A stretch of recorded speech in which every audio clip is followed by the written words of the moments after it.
กองบัญชาการป้องกันศูนย์กลางกระทรวงป้องกันความสงบได้จัดพิธีประกาศแต่งตั้งห้องหัวหน้ากองบัญชาการป้องกันศูนย์กลางกระทรวงป้องกันความสงบ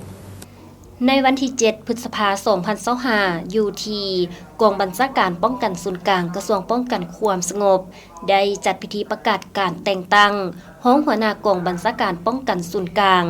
โดยการเข้าร่วมของทานพันเอกบุญธงศรีดาวงศ์หัวหน้ากองบัญชาการป้องกันศูนย์กลางมีบรรดาคณะพักคณะบัญชา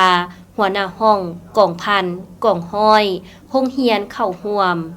ทานพันเอกวิเชียรหานวิไลห้องหัวหน้ากลุ่มพนักงานกลุ่มใหญ่การเมืองกระทรวงป้องกันความสงบได้ขึ้นผ่านข้อตกลงกระทรวงป้องกันความสงบเลขที่873/ปกสวันที่29 เมษายน 2025ว่าด้วยการแต่งตั้งนายตำรวจที่ขึ้นกับกองบัญชาการป้องกันศูนย์กลางในนี้ได้แต่งตั้งทานพันเอกสุริเดชกองทวีไซเป็นห้องหัวหน้ากองบัญชาการป้องกันศูนย์กลาง